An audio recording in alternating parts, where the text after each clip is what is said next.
கனிமொழி தமிழர்களை, தமிழ்நாட்டை மத்திய பாஜக அரசு வஞ்சிக்கிறது. ஒடிசாவில் தமிழர்களை திருடர்களாக சித்தரித்ததை சுட்டிக்காட்டி முதலமைச்சர் மு.க. ஸ்டாலின் குற்றச்சாட்டு. தமிழரை, தமிழ்நாட்டை பாஜக வஞ்சிக்கிறது. இன்னும் வெளிப்படையா சொன்னா அவமானப்படுத்துது. தமிழ்நாட்டில் பீகார் மக்களை தொடர்ந்து துன்பப்படுத்துறாங்க என்று ஒரு பொய்யை பேசினார்.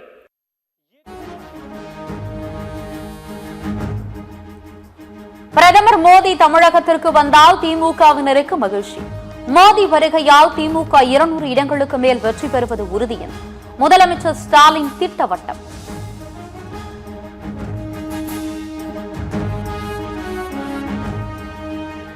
நாட்டிலேயே கடன் வாங்குவதில் தமிழ்நாடு முதலிடம் வகிப்பதாக அதிமுக பொதுச் செயலாளர் எடப்பாடி பழனிசாமி விமர்சனம். அதிமுக அரசின் திட்டங்களுக்கு புதிய பெயர்களை வைத்து ஸ்டாலின் ஏமாற்றுவதாகவும் குற்றச்சாட்டு. பெண்களுக்கு பாதுகாப்பு இல்லாத ஒரு சூழ்நிலை இந்த ஆட்சியில் தான் நடக்குது. உண்மைதானே?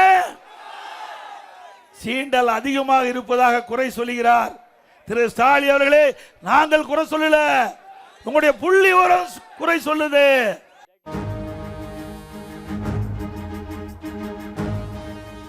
தமிழ்நாட்டில் பெண்களுக்கு பாதுகாப்பு இல்லை என புள்ளி விவரங்களே தெரிவிக்கின்றன.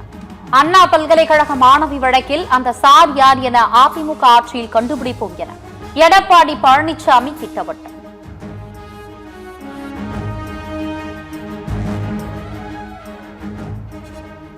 தமிழகத்தின் சட்டம் ஒழுங்கு டிஜிபியாக சந்தீப் ராய் ரத்தோர் நியமனம்.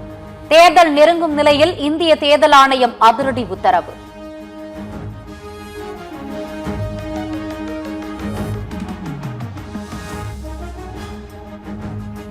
சேலம், தூத்துக்குடிக்கு புதிய ஆட்சியர்கள் நியமனம். சேலம் ஆட்சியராக அருண் தம்புராஜ், தூத்துக்குடி ஆட்சியராக விஷ்ணு மகாஜனும் நியமித்து தேர்தல் ஆணையம் உத்தரவு.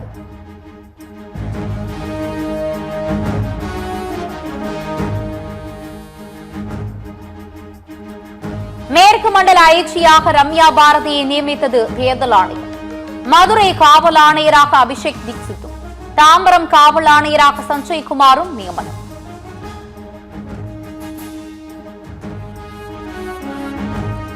பீகாரில் நிதிஷ்குமாருக்கு ஏற்பட்ட நிலைதான் தமிழகத்தில் எடப்பாடி பழனிசாமிக்கு ஏற்படும்.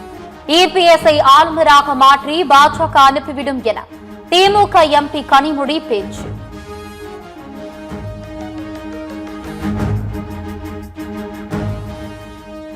சேப்பாக்கம், திருவல்லிக்கேணி தொகுதியில் துணை முதல்வர் உதயநிதி வேட்புமனு. 2 தொகுதியில் போட்டியிடும் தாவேக தலைவர் விஜய். திருச்சி கிழக்கு தொகுதியில் வேட்புமனு தாக்கல்.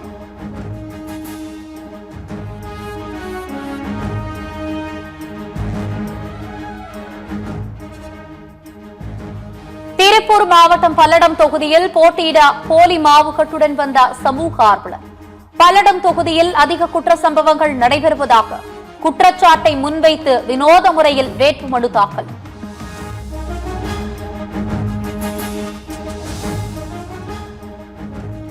அதிமுக தேர்தல் வாக்குறுதிகளை காட்சிப்படுத்தும் விதமாக லைவ் டெமோ. சேலத்தில் வைக்கப்பட்டிருக்கும் வாக்குறுதி பொருட்களின் வீடியோ இணையத்தில் வைரல்.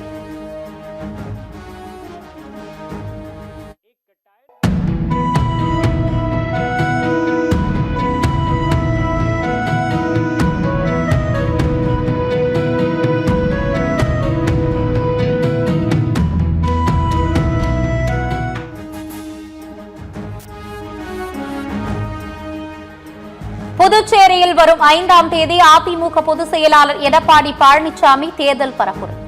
அண்ணா திடலில் நடைபெறும் பொதுக்கூட்டத்தில் பங்கேற்று வாக்கு சேகரிப்பு.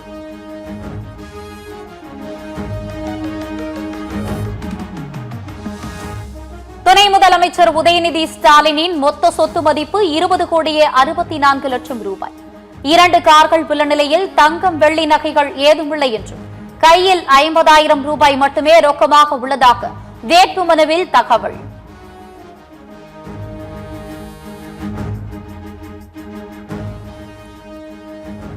புதுச்சேரியில் சட்டசபை தேர்தலையொட்டி ஏப்ரல் 6ஆம் தேதி முதல் 10ஆம் தேதி வரை 5 நாட்கள் அனைத்து பள்ளிகளுக்கும் விடுமுறை. சிபிஎஸ்இ தேர்வுகள் கால அட்டவணைப்படி எந்த மாற்றமுமின்றி நடைபெறும் என பள்ளி கல்வித்துறை அறிவிப்பு.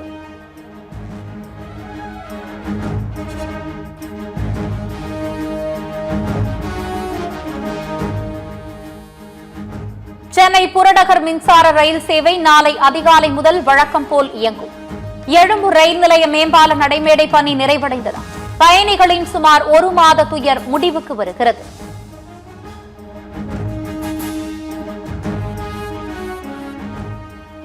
மாநிலங்களவை உறுப்பினராக ஏப்ரல் 10ஆம் தேதி பீகார் மாநில முதல்வர் நிதிஷ்குமார் பதவியேற்க உள்ளதாக தகவல். ஏப்ரல் 12ஆம் தேதிக்கு பின் முதலமைச்சர் பதவியை ராஜினாமா செய்வார் என எதிர்பார்ப்பு.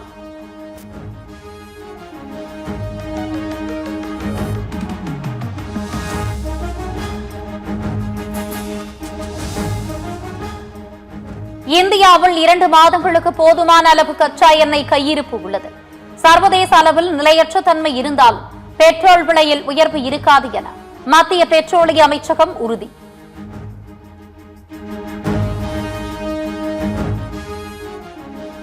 (2021) முதல் 2025 வரை 37,740 இந்திய தொழிலாளர்கள் வெளிநாடுகளில் உயிரிழந்ததாக மத்திய அரசு அதிர்ச்சி தகவல்.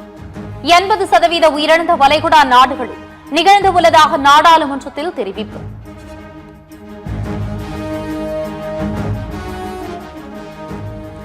தனியார் பள்ளிகள் குறிப்பிட்ட விற்பனையாளரிடமிருந்து மட்டும் பள்ளி சீருடை, புத்தகம் மற்றும் எழுது பொருட்களை வாங்க வேண்டும் என பெற்றோர்களை நிர்பந்திக்க கூடாது.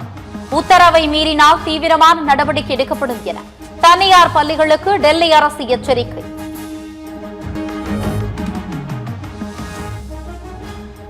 சென்னை ஜிபி பீட்டர்ஸ் பிரதான சாலையில் உள்ள வாகன உதிரி பாகங்கள் விற்பனை கடையில் தீ விபத்து. நீண்ட நேரமாக தீ கொழுந்துவிட்டு எரிந்ததால் அப்பகுதி மக்கள் அச்சம்.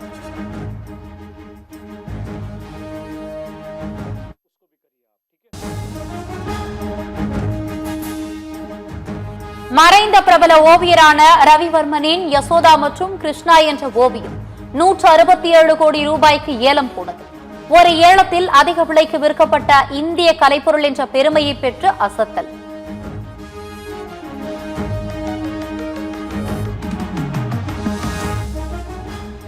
ஹார்முஸ் நீரிணை மூடப்பட்டதற்கான மூல காரணம் அமெரிக்காவும் இஸ்ரேலும் தான் என சீனா கண்டனம்.